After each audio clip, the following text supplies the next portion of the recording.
गांव में अब कोई भी रात के बाद तालाब की तरफ नहीं जाता था। कहते हैं वहां आरव और मीरा की आत्माएं भटकती हैं। लेकिन एक दिन शहर से रिया नाम की लड़की गांव में अपने दादा के पुराने घर में रहने आई। रिया को ये सब बातें बस अंधविश्वास लगीं। एक शाम वह घूमते घूमते तालाब के किनारे पहुंच गई। पानी बिल्कुल शांत था, लेकिन उसमें उसकी दो परछाइयां दिख रही थीं। एक उसकी अपनी और दूसरी किसी अनजान लड़की की सफेद साड़ी में। रिया पीछे मुड़ी, कोई नहीं था, पर तालाब से धीरे धीरे मीरा की आवाज आई। क्यों आई हो हमारे बीच, रिया? रिया डर के मारे पीछे हटने लगी।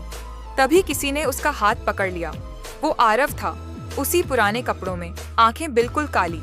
वो बोला, मीरा अब अकेली नहीं रह सकती, उसे कोई चाहिए, और तुम उसकी जैसी दिखती हो। रिया चीखने लगी, पर उसकी आवाज जैसे तालाब ने निगल ली। अगली सुबह लोगों ने देखा, तालाब में अब 3 परछाइयां तैरती थीं। एक आरव की, एक मीरा की और तीसरी रिया की।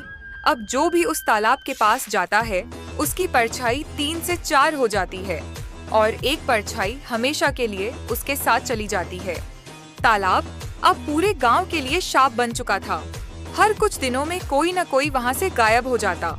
लोगों ने कहा, आरव और मीरा की आत्माएं अब किसी को भी नहीं छोड़ती। तभी गांव में एक तांत्रिक आया, बाबा त्रिलोचन नाथ। उसने कहा, यह सिर्फ भूतों का नहीं, अधूरे वादे का श्राप है। इसे मिटाने के लिए किसी को उनके स्थान पर मरना होगा। रात को अमावस्या थी, वही रात जब तालाब की आत्माएं सबसे शक्तिशाली होती हैं। बाबा ने चारों ओर राख और मंत्रों का घेरा बनाया और तालाब के बीच दीपक जलाया। तालाब का पानी उबलने लगा, हवा ठंडी और भारी हो गई। अचानक आरव और मीरा की आत्माएं दिखाई दीं। चेहरों पर दर्द, पर आंखों में गुस्सा। मीरा चीख उठी, हमारा प्यार अधूरा था, कोई इसे रोक नहीं सकता। बाबा ने मंत्र पढ़ा, लेकिन तभी तालाब से रिया की परछाई निकली। अब वो भी पूरी तरह भूत बन चुकी थी।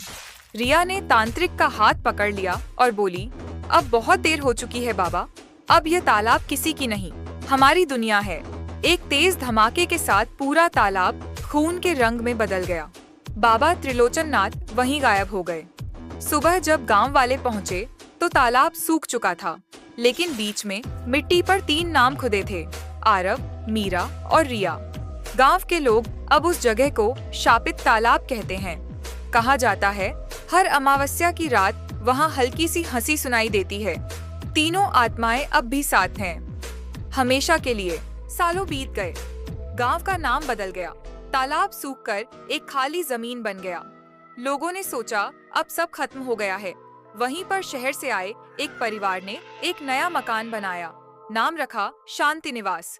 लेकिन ये नाम उस जमीन की कहानी से बिल्कुल उलट था। पहली रात से ही अजीब बातें शुरू हो गईं। रात के 3 बजे घर की लाइट अपने आप झिलमिलाने लगती। दीवारों से पानी टपकता, जैसे कोई पुराना तालाब फिर से जिंदा हो रहा हो। छोटी बेटी आयुषी ने एक दिन कहा, मम्मी, नीचे वाली खिड़की से एक आंटी मुझे बुलाती है, उनका नाम मीरा है। माँ घबरा गई। मीरा? वो नाम तो अब गांव की दास्तानों में ही बचा था। धीरे धीरे हर रात आयुषी नींद में बोलने लगी, आरव मुझे लेने आए हैं। रिया दीदी कहती हैं, नीचे पानी बहुत ठंडा है। एक रात पिता ने हिम्मत करके तहखाने में जाकर देखा। वहां गीली जमीन पर 3 परछाइयां थी और बीच में एक लाल गुलाब पड़ा था। उन्होंने दरवाजा बंद करना चाहा, पर पीछे से आवाज आई, तुमने हमारे घर पर घर बना लिया, अब हम तुम्हारे घर में रहेंगे। अगली सुबह वो परिवार गायब था, सिर्फ दीवार पर लिखा मिला, शांति निवास अब हमारा निवास है। आज भी जो उस घर को खरीदने जाता है, रात को खिड़की से पानी की आवाज सुनाई देती है और कोई फुसफुसाता है। ऐसे मजेदार वीडियो देखने के लिए चैनल को सब्सक्राइब करें। अगर वीडियो अच्छा लगे तो लाइक, कमेंट और शेयर करना ना भूलें।